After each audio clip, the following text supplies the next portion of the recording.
कल हम लोगों ने जाना कि ब्रिटिश जो है अपनी कंपनी 1651 में पटना के गुलजार बाग में लगाती है, लेकिन कभी कभी 1657 डेट भी बताया जाता है। इसमें यह भी हमने देखा कि जो ब्रिटिश थे वो अफीम, सोरा, सूती वस्त्र, चीनी मिट्टी ये सब का व्यापार किया करते थे। 1904 में सबसे पहले ब्रिटिशों ने चीनी मिल यानी कि चीनी व्यापार के लिए अपना पहला मिल खोला, कारखाना खोला, वो है मढ़ौरा यानी कि सारण में।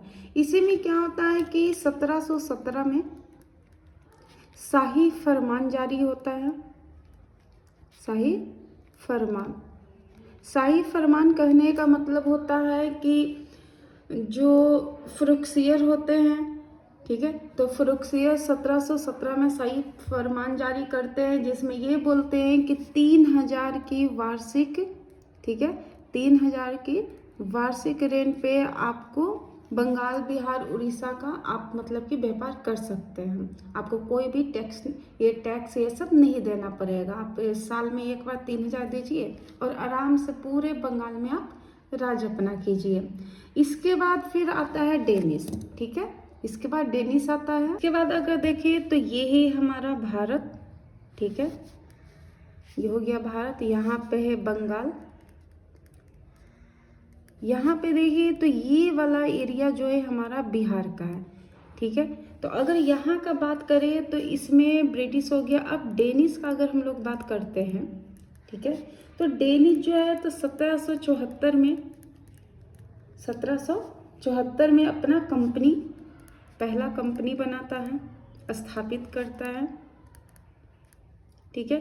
और ये भी वही चीज़ करेंगे, यानी कि सोरा, अफीम, सोरा का हो गया, अफीम हो गया, सूती वस्त्र हो गए, ठीक है। इसके बाद चीनी का हो गया, चीनी मिट्टी का हो गया, चीनी मिट्टी, यही सब का ये भी व्यापार किया करते थे। इसके बाद अगर हम लोग फ्रांसीसिस का बात करें, यानी कि फ्रांसीसिस, ठीक है, यानी फ्रेंच का, तो फ्रेंच में अगर देखें तो इन्होंने बिहार में कोई भी कंपनी स्थापित नहीं की, ठीक है, बिहार में इनका कोई भी कंपनी स्थापित नहीं हुआ, ठीक है। ऐसा कह सकते हैं कि ये जो फ्रांस थे पूरे बंगाल से ही अपने आप को कंट्रोल कर रहे थे, सारे व्यापार को कंट्रोल करने का काम कर रहे थे। इसी में एक महत्वपूर्ण घटना ये होता है कि 1760 में वांडीवास का युद्ध होता है। और ये जो वांडीवास का युद्ध होता है, ये होता है दो लोगों के बीच में, एक होता है ब्रिटिश और एक होता है फ्रेंच यानी कि फ्रांसिस, ठीक है। इसी वांडीवास के युद्ध में ये तय किया जाता है कि फ्रेंच जो है वो भारत में, बिहार में अपना व्यापार कर पाएंगे, अपना साम्राज्य स्थापित कर पाएंगे या नहीं कर पाएंगे। तो ब्रिटिश से थे सर आयरकुट जो इनके सेना का नेतृत्व कर रहे थे, और फ्रेंच से थे कैप्टन लाली, इसको कह सकते हैं काउंट डी लाली, ठीक है। तो इसमें जो आयरकुट जो हैं तो फ्रेंच को इतना मतलब पिटते हैं जिससे वो लाल हो जाते हैं, ये ट्रिक है याद करने का। तो फ्रांसिस में वांडीवास का युद्ध होता है 1760 में, जिसके तहत सर आयरकुट जो है तो ये फ्रेंच के काउंट डी लाली के नेतृत्व में जो सेना लड़ रही थी फ्रेंच की, उनको क्या करते हैं, ये साफ करते हैं। और ये तय किया जाता है कि पूरे भारतवर्ष में और बिहार में अब फ्रांस का कोई भी साम्राज्य स्थापित नहीं होगा। और यहाँ से पूरे तरीके से जो ब्रिटिश रहते हैं इनका पूरा साम्राज्य, ठीक है, यानी कि इकलौते भारतवर्ष के साम्राज्य के अब एकाधिकार किनके हाथ में आता है, ब्रिटिश के। अब यहाँ से हम लोग पढ़ेंगे कि ब्रिटिश कैसे पूरे भारतवर्ष पे अपना साम्राज्य स्थापित करने में सफल होता है। तो इसी में अब कहानी हम लोग पढ़ेंगे बंगाल का, ठीक है। इसमें अब कहानी हम लोग सबसे पहले जानते हैं बंगाल का, कि बंगाल का क्या कहानी है। तो बंगाल के कहानी में अगर देखा जाए तो सबसे पहले आप मैप से समझ लीजिए, ये है भारत, ठीक है, ये यहाँ पे हो गया बंगाल। अब यहाँ पे क्या है कि पहले जो बंगाल था तो यहाँ पे हो गया बिहार, बिहार के नीचे कहा जाए तो यहाँ पे झारखंड है, इसके नीचे उड़ीसा है, ठीक है, और ये वाला एरिया जो कहा जाए तो यहाँ पे असम है, ठीक है, यहाँ पे कहा जाए तो ये बांग्लादेश हो गया, बांग्लादेश। ये जो पूरा एरिया है, ठीक है, तो ये बंगाल महाप्रांत था, यानी कि बंगाल प्रेसिडेंसी था, ठीक है। यहाँ पे कहा जाए तो ये दिल्ली है, ठीक है। तो दिल्ली के उस समय जो राजा थे, तो उस समय राजा थे औरंगजेब, और औरंगजेब की 1707 में मृत्यु हो गई, ठीक है। इसके बाद जैसे इनकी मृत्यु होती है औरंगजेब के, तो जितने भी छोटे छोटे यानी क्षेत्रीय जो क्षेत्र थे, साम्राज्य थे, वो धीरे धीरे अपने आप को आज़ाद करना शुरू कर देता है, जिसमें सबसे पहले आज़ाद होते हैं यहाँ पर अगर कहा जाए तो अवध है, यहाँ से ऊपर में थोड़ा सा, ठीक है। तो अवध से होते हैं उसके बाद है यहाँ पे हैदराबाद हो जाता है, हैदराबाद हो गया। उसके बाद कहा जाए कि इधर में कर्नाटक है, ये भी आज़ाद हो जाता है साम्राज्य, ठीक है। यहाँ पे मराठा है, ये भी आज़ाद हो जाते हैं। इस साइड अगर देखा जाए तो पाकिस्तानी ये सब है, जहाँ से रंजीत सिंह ये सब हुए थे। तो हैदराबाद को कहा जाए तो ये 1724 में यह एक क्षेत्रीय साम्राज्य उदय हुआ था, और ये उदय किए थे निजाम उल मुल्क, ठीक है। कर्नाटक का अगर बात किया जाए तो कर्नाटक अप्रॉक्स 1761 में हुआ था, और ये किए थे हैदर अली। इसके बाद मराठा का कहा जाए तो मराठा में शिवाजी, इन्होंने किया, ठीक है। अवध का बात किया जाए तो अवध का हुआ था 1722 में शहादत खां, ठीक है, इन्होंने आज़ाद किया था। अब यहाँ पे अगर हम लोग देखें कि ये जो बंगाल है, तो ये बंगाल कैसे आज़ाद हुआ, ठीक है। तो 1717 में अगर देखा जाए सबसे पहले, तो 1717 में मुर्शिद कुली खां बंगाल का स्वतंत्र, ठीक है, राजा बना, नवाब बना जिसको कहते हैं, ठीक है। तो मुर्शिद कुली खां 1717 में बंगाल का स्वतंत्र नवाब बना, ठीक है। उसके बाद अगर कहा जाए तो 1717 से अगर लिया जाए तो 1717 से लेके 1727 के बीच में ये मुर्शिद कुली खां बंगाल के नवाब थे। मुर्शिद कुली खां बंगाल के नवाब थे। इसके बाद आते हैं सुजाउद्दीन, आते हैं सुजाउद्दीन बनते हैं नवाब। इनके बाद सरफराज बनते हैं, ठीक है। तो ये सब मतलब उतने अच्छे राजा नहीं थे, अयोग्य राजा थे। इसके बाद अगर कहा जाए तो अलीवर्दी खां बनते हैं, अलीवर्दी खां, ठीक है, जो कि 1740 से लेके 1756 तक राजा यानी नवाब बनते हैं। अगर आप यहाँ पे देखें तो 1717 से 1727 तक जो मुर्शिद कुली खां, सुजाउद्दीन, सरफराज, ये तीनों जो नवाब बने, तो ये अंग्रेजों को संरक्षण दिया करते थे। लेकिन जैसे ही अलीवर्दी खां 1740 से 1756 में राजा बनते हैं, तो ये एक योग्य शासक थे। अलीवर्दी खां कैसे शासक थे? योग्य शासक। और इन्होंने अंग्रेजों से टैक्स ये सब वसूलना स्टार्ट कर दिया, ठीक है, जो कि और ये अंग्रेजों को उतना संरक्षण भी दिया नहीं करते थे। ये कहते थे कि अगर आपको कोई दुर्ग बनाना है तो संरक्षण हम देंगे, आपको यहाँ बिजनेस करना है तो टैक्स आपको देना पड़ेगा। लेकिन मुर्शिद कुली खां, शुजाउद्दीन सरफराज ऐसा नहीं थे, ये अंग्रेजों का ही संरक्षण करते थे। अंग्रेज जैसे जैसे बोलते थे वैसे वैसे ये लोग काम किया करते थे। इसके बाद अगर बात किया जाए तो आगे हम लोग देखते हैं, इसके बाद देखते हैं कि अलीवर्दी खां जो थे तो वो अंग्रेजों को खटकने लगे, ठीक है। अब अंग्रेज जो थे तो वो चाह रहे थे कि अलीवर्दी खां के मरने के बाद अब उनका साम्राज्य अच्छे से चलेगा। रीजन ये था कि अलीवर्दी खां जो थे इनके कोई भी पुत्र नहीं थे, इनकी सिर्फ बेटियां ही थी। तो ये सोचने लगे कि अंग्रेज लोग सोचने लगे कि इनके तो कोई पुत्र है ही नहीं, तो अब इनका ये साम्राज्य कौन संभालेगा। तो जैसे ये मरेंगे अब पूरा साम्राज्य पर अधिकार किनका हो जाएगा, अंग्रेजों को हो जाएगा। अलीवर्दी खां ये चीज़ जानते थे, तो इसी के लिए इन्होंने अपने नाती सिराजुद्दौला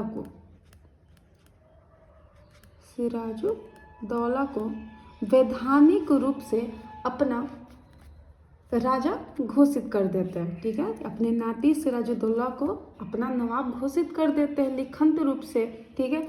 अब अलीवर्दी खां जो रहते हैं तो इनके जो सिराजुद्दौला नाती रहते हैं तो इनका जो मायका रहता है, यानी कि इनका अपना घर जो रहता है वो पटना में रहता है, ठीक है। और इनकी एक मौसी रहती हैं, जिनका नाम घसीटी बेगम है,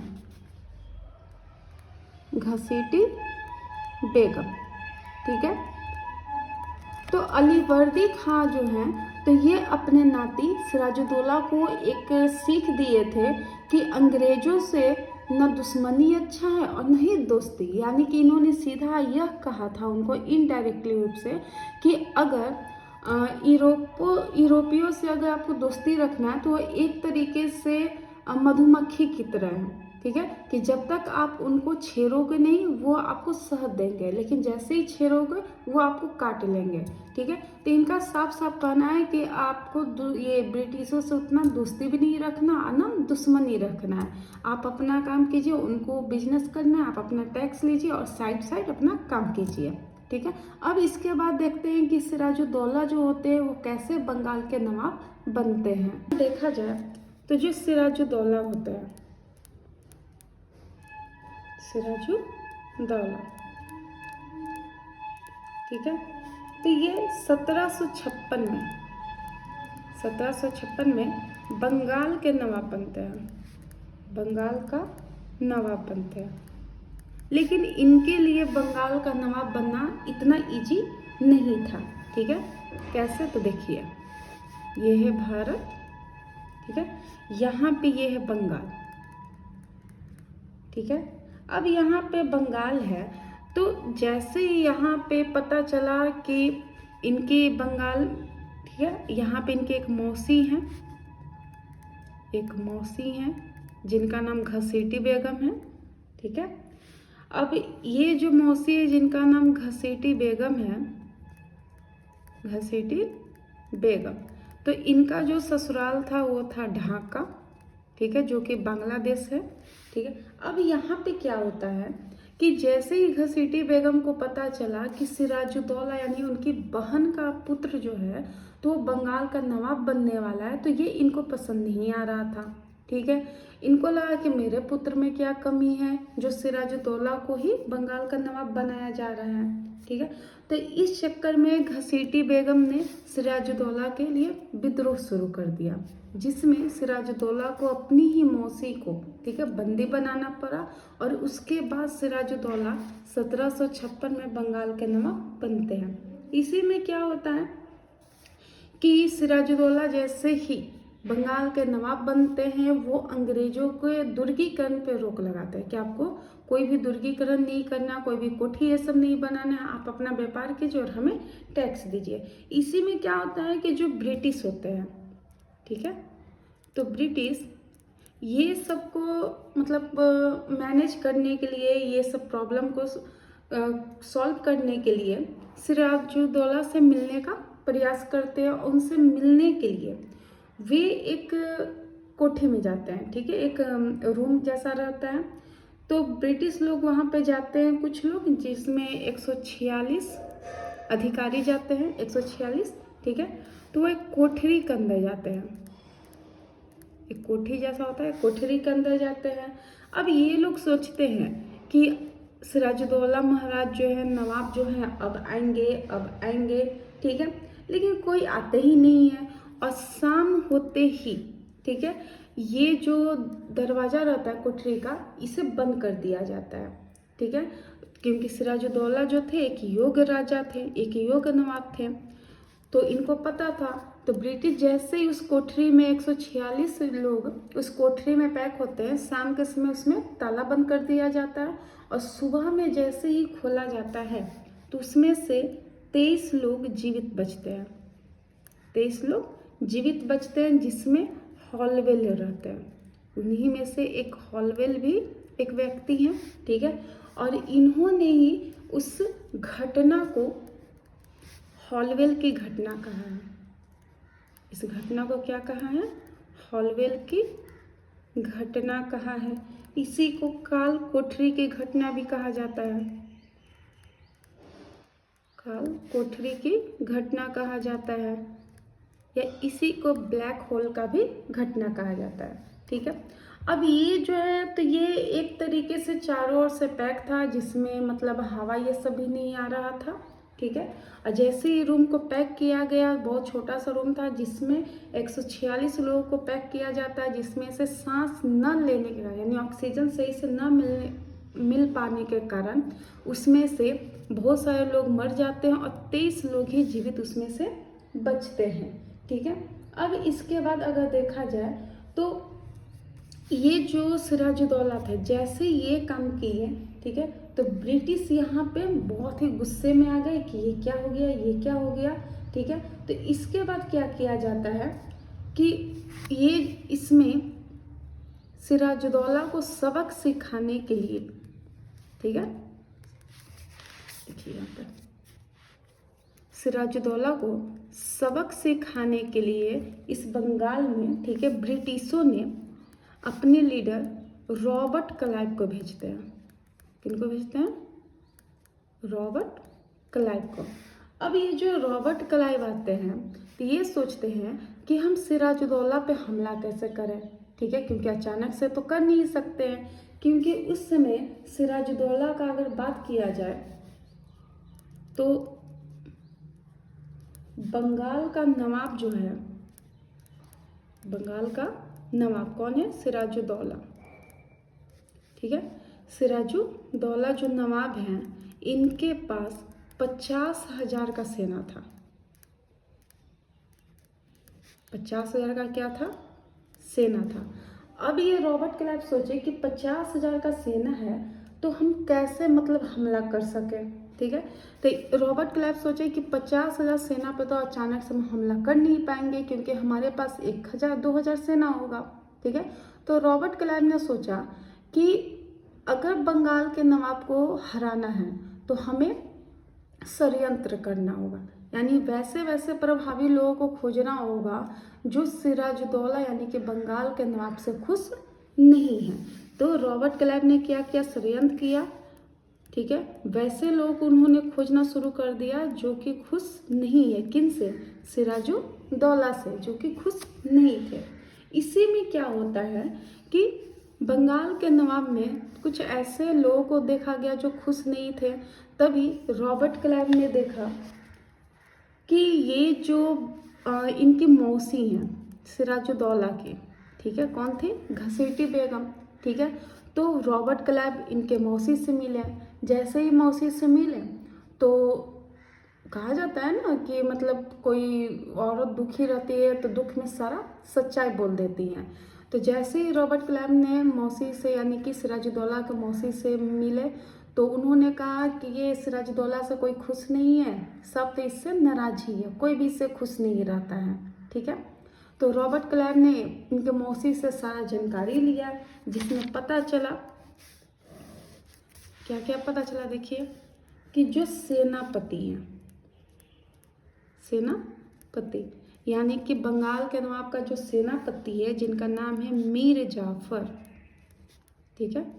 अब इनको सेनापति इसलिए क्या कहा जा रहा है कि जो 50,000 का सेना है इसमें से 40,000 सेना को कंट्रोल, ठीक है, 40,000 सेना को कंट्रोल कौन कर रहा है, तो ये मीर जाफर कर रहा है, तो सेनापति हुआ, ठीक है।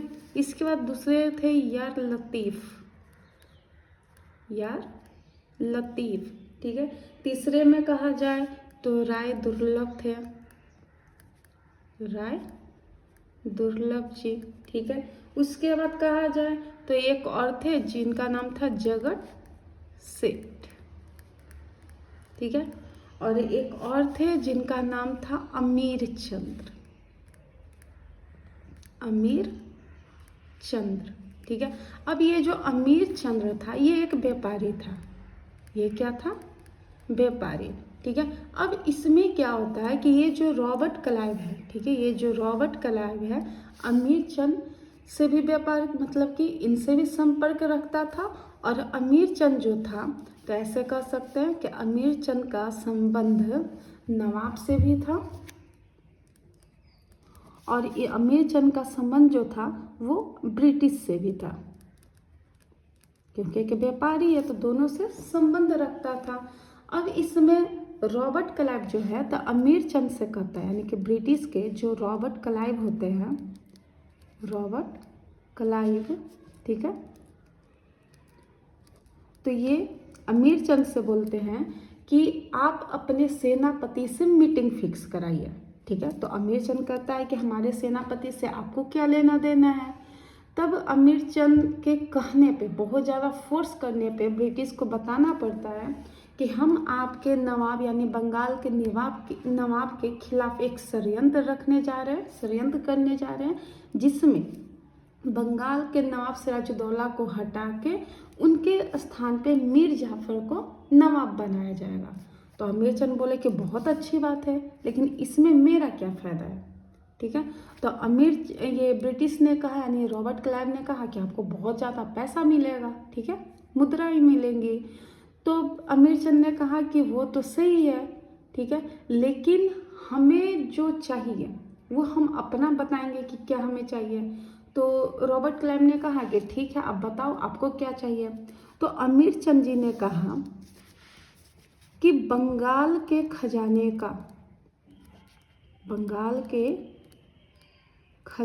का 50% आपको युद्ध जीतने के बाद देना होगा, ठीक है। यानी अमीर चंद ने कहा रॉबर्ट क्लाइव को कि अगर आप ये युद्ध जीत जाते हैं तो आपको बंगाल के खजाने का 50% देना होगा, ठीक है। और इससे श्वेत पत्र और लाल पत्र दोनों पे, ठीक है, लिखाया गया, और साथ में गवर्नर का साइन भी करवाया गया, गवर्नर का साइन करवाया गया, ठीक है, यानी कि ब्रिटिश गवर्नर का साइन करवाया गया। क्योंकि अमीर चंद ने क्या थे, एक व्यापारी थे। अब व्यापारी को पता है कि मौखिक रूप से बोलने से कुछ नहीं होता है, ठीक है।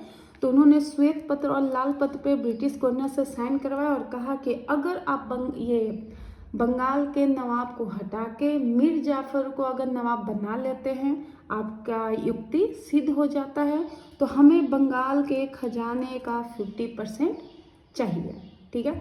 तो अंग्रेजों ने कहा कि ठीक है, मिल जाएगा। फिर अमीर चंद ने कहा कि एक चीज़ और हमें चाहिए कि हमें अभी, ठीक है, इस समय 20 लाख कैश चाहिए, 20 लाख हमें क्या चाहिए, कैश चाहिए। अब रॉबर्ट क्लाइव ने कहा कि हम 20 लाख कैश आपको क्यों दें। तो अमीर चंद ने कहा कि अगर आप हमें नहीं दीजिएगा तो आपने जो भी योजना बताया है, ठीक है, वो हम बंगाल के नवाब सिराजुद्दौला को बता देंगे। तो मेरा मुंह बंद रखने के लिए तो आपको 20 लाख देना ही पड़ेगा। और साथ ही साथ ये कि अगर आप ये युद्ध जीते तब आप ये दीजिएगा। अगर मान के चलिए कि आप युद्ध नहीं जीते ठीक है। तो हमें तो प्रॉफिट चाहिए ना, आप युद्ध जीते या ना जीते उससे तो हमें कुछ लेना देना नहीं है। मेरा काम है कि मीर जाफर से आपका मीटिंग फिक्स कर देना। तो इसके लिए अभी प्रेजेंट समय में हमें 20 लाख कैश चाहिए और युद्ध जीतने के बाद बंगाल के खजाने का 50% हमें चाहिए।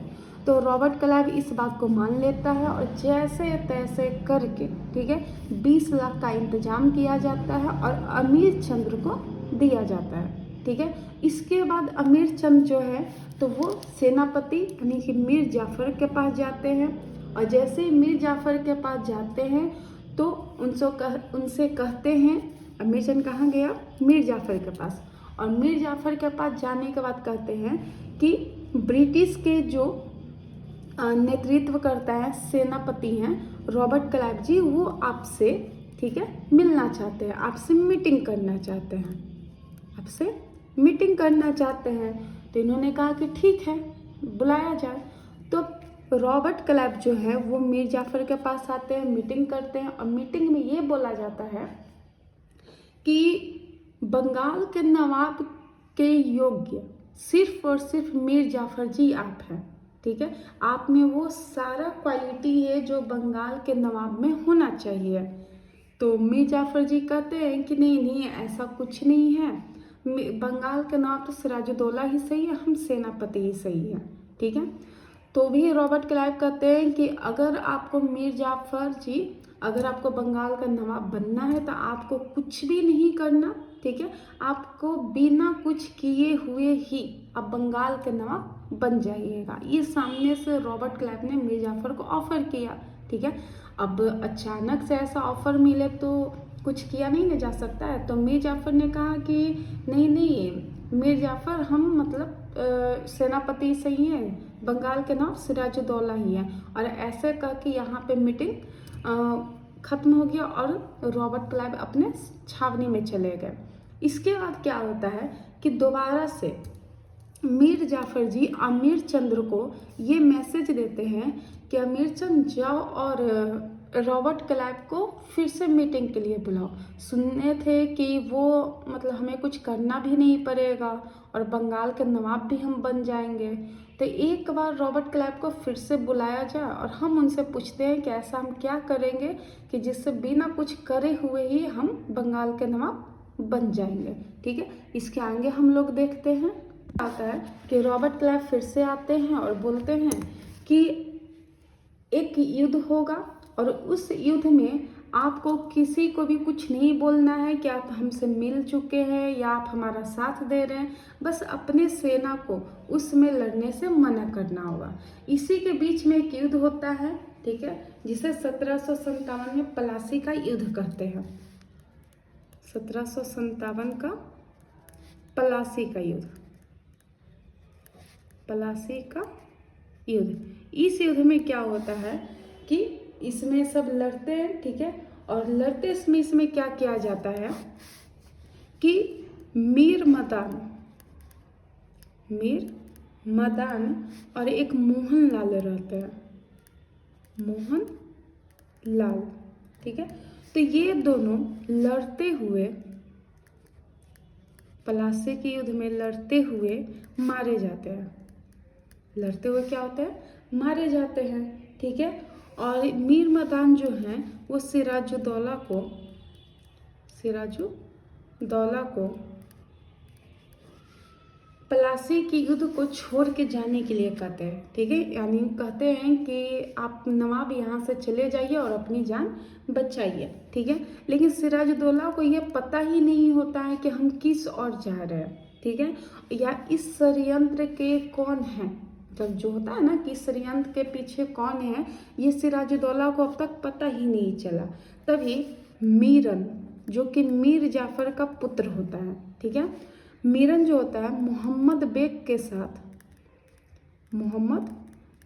के साथ मिलके सिराजुद्दौला की हत्या कर देते हैं। सिराजुद्दौला की क्या कर देते हैं, हत्या कर देते हैं। इसी के बीच अगर हम देखें तो 1756 में 56 से 1757 मात्र 1 वर्ष के लिए सिराजुद्दौला जो होते हैं वो बंगाल के नवाब बनते हैं, 1 वर्ष के लिए बंगाल के नवाब बनते हैं। फिर जैसे रॉबर्ट क्लाइव ने बताया था कि सिराजुद्दौला को हटाने के बाद बंगाल का नवाब बनेंगे मीर जाफर जी, तो उनके कहने के अनुसार 1757 से लेके 1760 तक मीर जाफर को बंगाल का नवाब घोषित किया जाता है, यानी कि 1757 में मीर जाफर को बंगाल का नवाब बनाया जाता है। लेकिन एक समय ऐसा आता है कि 3 साल के अंदर ही मीर जाफर ये खुद कहते हैं कि हम बंगाल के नवाब नहीं बन सकते हैं, यानी कि बंगाल अब हमसे नहीं संभलेगा, लेकिन हमारा एक दामाद है जो बहुत ही योग्य है और बंगाल के नवाब बनने लायक है। तो 1760 में 1763 तक मीर कासिम बंगाल के नवाब बनते हैं। ठीक है, अब जैसे ही मीर कासिम बंगाल के नवाब बनते हैं तो ना मीर जाफर से अंग्रेजों को कुछ लेना देना था और न ही मीर कासिम से, उनको तो बस अपना प्रॉफिट देखना था। तो अंग्रेज कहते थे कि या तो तुम बनो या तुम्हारा दामाद बने, इससे मुझे क्या। ठीक है, तो मीर कासिम 1760 से 1763 तक मीर कासिम बंगाल के नवाब बनते हैं। अब इसमें क्या होता है कि मीर कासिम सही में एक योग्य शासक थे, मीर कासिम एक योग्य शासक थे। ठीक है, यानी इसमें कहा जाए तो ये जो हमारा प्यारा सा भारत है, ठीक है, यहाँ बंगाल हो गया, ये बिहार है। ठीक है, इसमें क्या होता है कि पहले जो 1757 में, ठीक है, ये जो बंगाल है 1757 में ले लिया जाए, ठीक है, तो पहले इसका राजधानी मुर्शिदाबाद था। कहाँ था? मुर्शिदाबाद। ठीक है, अब इसका कहानी मुर्शिदाबाद से कहाँ हो जाएगा? मुंगेर हो जाएगा। अब इसका राजधानी स्थानांतरित कहाँ हो जाएगा? मुर्शिदाबाद से मुंगेर। तो इसमें कह सकते हैं कि पहले ढाका, बंगाल का राजधानी पहले कहाँ था? बंगाल का राजधानी पहले ढाका था। ढाका से कहाँ गया? मुर्शिदाबाद। तो ढाका से जो मुर्शिदाबाद स्थानांतरित हुआ तो इसे अलीवर्दी खान ने किया, अलीवर्दी खान ने स्थानांतरित किया। ठीक है, और मुर्शिदाबाद से जो मुंगेर स्थानांतरित हुआ बंगाल का राजधानी, तो इसे कौन किया था? तो इसे मीर कासिम ने किया था, मीर कासिम। अब यहाँ पे क्या होता है कि मीर कासिम एक योग्य शासक थे और मीर कासिम ये जानते थे कि अगर हमें बंगाल का नवाब सही तरीके से बनना है तो सबसे पहले हमें कुछ परिवर्तन करना होगा, जिसमें सबसे पहला परिवर्तन राजधानी परिवर्तन करता है, राजधानी परिवर्तन। और इसमें मुर्शिदाबाद से कहाँ अपना राजधानी कर देते हैं? मुंगेर, क्योंकि मुर्शिदाबाद जो था बहुत समय से वो राजधानी था बंगाल का, और यहाँ पे कोई भी प्रशासन में कुछ भी करने के लिए रहता था तो वहाँ पे अंग्रेजों का बहुत ही ज़्यादा हस्तक्षेप होता था। तो नवाब के किसी भी काम में ब्रिटिशों का कोई हस्तक्षेप न हो, इसके लिए काफ़ी ज़रूरी था कि उनका राजधानी मुर्शिदाबाद से मुंगेर किया जाए। इसके बाद इन्होंने, यानी कि मीर कासिम ने टैक्स लिया, यानी कि सीधे इन्होंने ब्रिटिश से कहा कि आप व्यापार करो लेकिन हमें टैक्स चाहिए ही चाहिए, हम आपको संरक्षण देंगे, आपको खुद का अपना कोई भी प्रशासन ये सब रखने का जरूरत नहीं है। उसके बाद इन्होंने दुर्गीकरण पे रोक लगा दिया, दुर्गीकरण पर रोक लगाया। ठीक है, कि आपको दुर्गीकरण क्यों करना, आपको प्रशासन क्यों रखना, हम राजा हैं, हम नवाब हैं, तो हम आपको संरक्षण देंगे। और सबसे अहम बात ये हुई कि मुंगेर में बंदूक की फैक्ट्री मीर कासिम ने खोल दी, स्थापित कर दी। जैसे ही ये काम किया ब्रिटिशों को अब खटकने लगा कि आखिर ये मीर कासिम बंदूक की फैक्ट्री क्यों खोल रहा है, ये बंदूक बना के किस पे मतलब कि यूज करेगा। तो जैसे ये चीज़ हुआ अब अंग्रेजों को मीर कासिम खटकने लगा। ठीक है, और जैसे ही खटकने लगा अब अंग्रेज चाहते थे कि मीर कासिम अब बंगाल का नवाब न रहे। इसके लिए क्या होने लगा कि फिर से, ठीक है, 1763 में 1765 तक मीर जाफर को बंगाल का नवाब बनाया गया। यानी कि अचानक से मीर कासिम को हटा दिया गया और उनके स्थान पे मीर जाफर को नवाब बना दिया गया। ठीक है, जैसे ही नवाब बने तो 1700, अगर इसका क्रम हम लोग देखें तो 1765 तक मीर जाफर, फिर 1765 से लेके 1767, ठीक है, इनके पुत्र रहते हैं निजामुद्दौला। ठीक है, ये शासक बनते हैं। इसके बाद जितने फिर शासक बनेंगे, ठीक है, फिर सब मतलब कि पेंशन पर रहने वाले बनेंगे क्योंकि सब अयोग्य शासक थे। ठीक है, तो जितने भी अपने बंगाल के नवाब बनेंगे सब पेंशन। यानी कि इसके बाद 1765 में क्या होता है कि इलाहाबाद की संधि हो जाता है, इलाहाबाद की संधि हो जाता है। और इसी संधि के बाद देखते हैं कि द्वैत शासन लग जाता है। ठीक है, द्वैत शासन लग जाता है और जैसे ही द्वैत शासन लगता है, ठीक है, तो यहाँ से अब मतलब कि सरकार का, नवाब का कोई वैल्यू ही नहीं रहता। तो यहाँ से अब द्वैत शासन कहने का मतलब है कि सरकार तो है लेकिन जितने भी दीवानी चीज़ हैं, ठीक है, दीवानी मामले हैं, ठीक है, टैक्स वसूलने का, प्रशासन का जितना भी मेन कंट्रोल रहता है अब सब ब्रिटिशों के हाथ में चला गया था। तो इसलिए अब शासन, ये शासक रहे, नवाब रहे अथवा न रहे, कोई फर्क नहीं पड़ रहा था। अब इस नवाब का अगर हम क्रम से देखें कि बंगाल के नवाब का क्रम क्या था तो वो भी हम लोग देख लेते हैं। यहाँ पे हम लोग देख लेते हैं बंगाल का नवाब का क्रम। बंगाल का नवाब कि कैसे कैसे बंगाल के नवाब बने थे। तो सबसे पहले बने थे मुर्शिद कुली खां। मुर्शिद कुली खां ये 1717 से 1727 तक बने। इसके बाद अगर कहा जाए तो सुजाउद्दीन बने, सुजाउद्दीन बने। ठीक है, फिर अगर बात किया जाए तो सरफराज बने, सरफराज खां हो गया। इसके बाद अगर कहा जाए तो अलीवर्दी खां बनते हैं, अलीवर्दी खां जो कि 1740 से 1756 तक रहते हैं। ठीक है, इसके बाद अगर कहा जाए तो सिराजुद्दौला बनते हैं, सिराजुद्दौला रहते हैं 1 साल के लिए ये बनते हैं 1756 से 1757। इसके बाद कहा जाए तो फिर से मीर जाफर बनता है, यानी कि सिराजुद्दौला का जो सेनापति होता है, ये 1757 से 1763। ठीक है, इसके बाद फिर कहा जाए तो इनका दामाद बनता है मीर कासिम, ये बनते हैं 1763 से लेके मीर जाफर 1757 से 1760 तक बनते हैं। मीर कासिम 1760 से लेके 1763 तक बनते हैं। इसके बाद फिर से मीर जाफर आते हैं, मीर जाफर, और ये 1763 से लेके 1765 तक बनते हैं। इसके बाद सबसे लास्ट रहते हैं निजामुद्दौला, ये बनते हैं और ये बनते हैं 1765 से लेके 1767। तो ये कुछ बंगाल के नवाब का क्या है, क्रम है। ठीक है, जिसमें हम लोग ये जानते हैं। अब ये तो हुआ प्लासी का युद्ध। ठीक है, अब हम इसमें सबसे इम्पोर्टेंट युद्ध जानेंगे जो है बक्सर का युद्ध, बक्सर का युद्ध।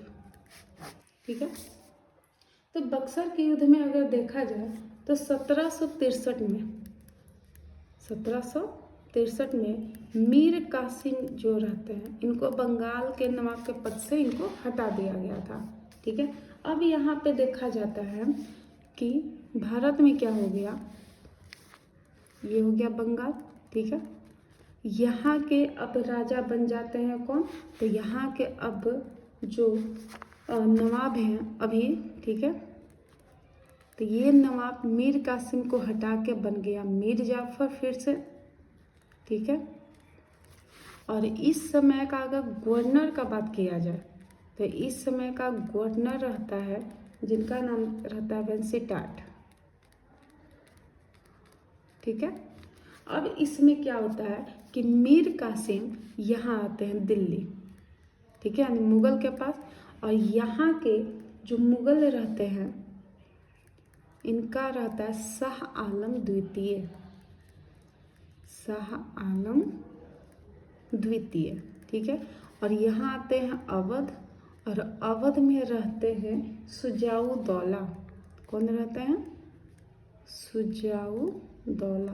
ठीक है, ये दोनों से मिलते हैं तो मीर कासिम आते हैं कहाँ से? पहले अवध, और अवध आने के बाद कहते हैं कि ऐसा ऐसा हुआ है हमारे साथ। ठीक है, हमें अचानक से हमारे नवाब के पद से हमें हटा दिया गया और हमारे जगह मीर जाफर को रख लिया गया है, तो आप हमारा साथ दें। अवध ने कहा कि मीर कासिम जी हम आपका पूरा सहयोग देंगे। ठीक है, दिल्ली में वो मुगल के पास जाते हैं जहाँ मुगल साम्राज्य रहते हैं शाह आलम द्वितीय। उन्होंने भी कहा कि मीर कासिम हमारा आपका पूरा सहयोग है। ठीक है, सुजाउद्दौला जो रहते हैं इनके पास 1 लाख का सेना रहता है। इनके पास कितना लाख का सेना रहता है? 1 लाख का सेना इनके पास रहता है। तो अगर देखा जाए तो बंगाल से कौन लड़ रहे हैं? मीर कासिम, क्योंकि इनको हटा के इनके जगह किनको रख दिया गया नवाब के पद पे? तो मीर जाफर को। अवध से अगर देखा जाए तो अवध से लड़ रहे हैं सुजाउद्दौला। सुजाउद्दौला हो गए। ठीक है, मुगल शासक का अगर बात किया जाए तो मुगल शासक के रूप में लड़ रहे थे कौन? शाह आलम द्वितीय। शाह आलम द्वितीय। ठीक है, अब यहाँ पे ब्रिटिशों के तरफ से, ठीक है, ब्रिटिश के तरफ से कौन लड़ रहा है? तो हेक्टर मुनरो। Hector Munro. ठीक है, जहाँ पे इन सब को मिला के 1 लाख से ज़्यादा सेना है। ठीक है, वहीं हेक्टर मुनरो के पास कहा जाए तो 10 से 20 हज़ार की सेना है। ठीक है, 10 से 20 हज़ार की सेना इनके पास है। ठीक है, और यहाँ 1 लाख से ज़्यादा सेना है। तब हेक्टर मुनरो ने कहा कि क्या हम यहाँ पे जीत पाएंगे यहाँ, और यहाँ पे बंगाल अवध मुगल के अंग्रेज को आने तो उसे ऐसे पिटेंगे वैसे पिटेंगे, हमारे पास ये सेना है वो सेना है। ठीक है, करने लगे। अब यहाँ पे क्या है कि ये तीनों मिल के, इधर सब राजा का युद्ध है तो राजा के युद्ध है, तो इधर से क्या होगा? हाथी पे सवार होके जाएंगे।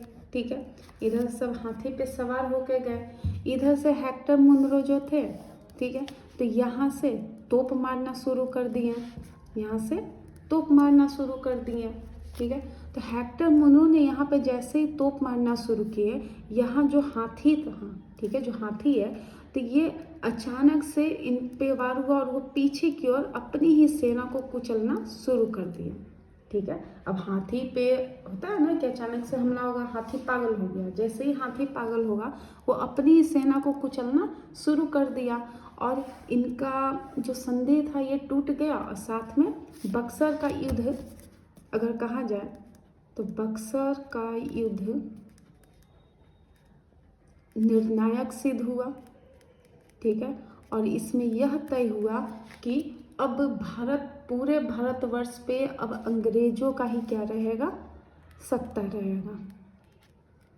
ब्रिटिश जीत गए और ये तीनों क्या होते हैं? हार जाते हैं। ठीक है, अब इसमें क्या होता है कि जैसे ही ये लोग हारते हैं, अब इनके बीच, ठीक है, अब बंगाल जो है, तो बंगाल के जो मीर कासिम होते हैं ये तो भाग जाते हैं। ठीक है, बंगाल के जो मीर कासिम है यहाँ से भाग गए, लेकिन अवध और मुगल शासक यानी अवध के सुजाउद्दौला और मुगल शासक शाह आलम द्वितीय को हेक्टर मुनरो ने, ठीक है, इन दोनों को बंदी बना लिया।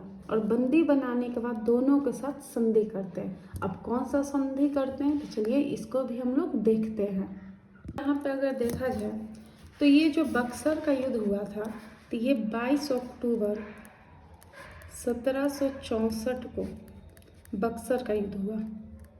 ठीक है, बक्सर का युद्ध हुआ, और इस बक्सर के युद्ध में जो बंगाल का गवर्नर था, बंगाल का गवर्नर ये था उस समय वेंसीटाट, ठीक है। और जो बंगाल का नवाब था, बंगाल का नवाब वो था मीर जाफर, ये इम्पोर्टेंट है, ठीक है। इसके बाद अगर देखा जाए तो यहाँ पे मुगल शासक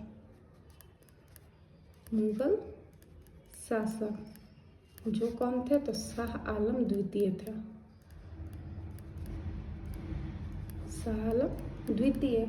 और एक थे अवध, अवध के शासक कौन थे, तो शुजाउद्दौला थे, शुजाउद्दौला थे, ठीक है। तो अब ये दोनों के संधि करने के लिए 1765 में बंगाल का जो गवर्नर बन के आता है वो बन के आता है रॉबर्ट क्लाइव, ठीक है। रॉबर्ट क्लाइव बन के आता है। और रॉबर्ट क्लाइव ने इलाहाबाद की संधि किया। कौन सा संधि किया? इलाहाबाद का संधि, इलाहाबाद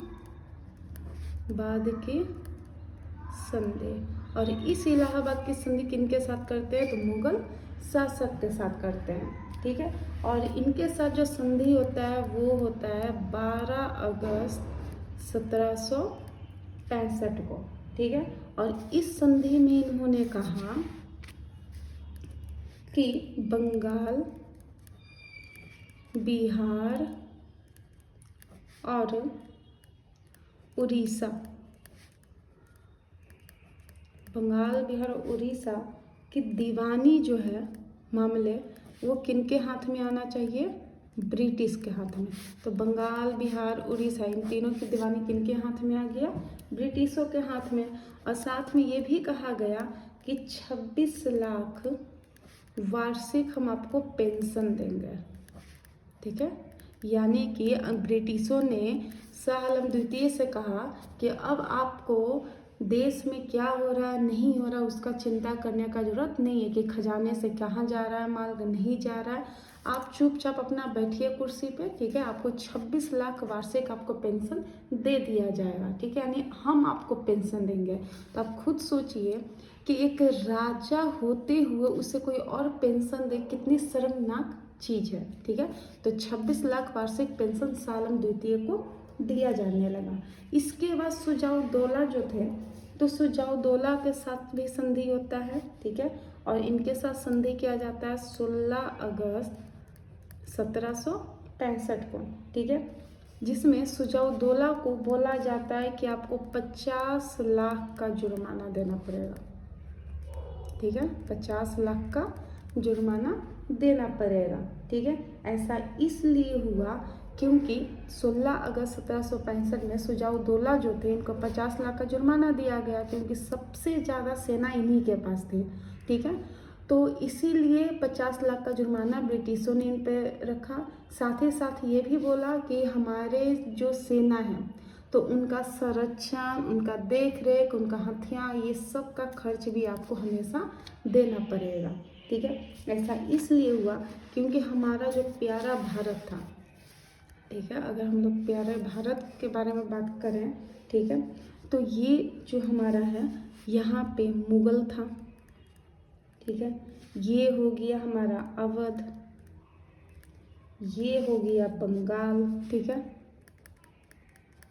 बंगाल हो गया, ठीक है। तो ये मुगल, अवध, बंगाल, ये तीनों जो है नवाब जो थे, राजा थे, ये तीनों हार गए, ठीक है। कब?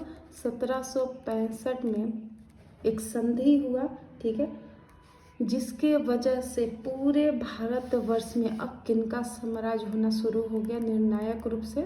तो ब्रिटिश का। तो ये बक्सर का युद्ध एक निर्णायक युद्ध भी मतलब सिद्ध होता है कि कैसे इस बक्सर के युद्ध ने यह साबित कर दिया कि पूरे भारतवर्ष में, पूरे बिहार में, ठीक है, पूरे बिहार में अब एक ही सत्ता चलेगी और वो है ब्रिटिश का, ठीक है।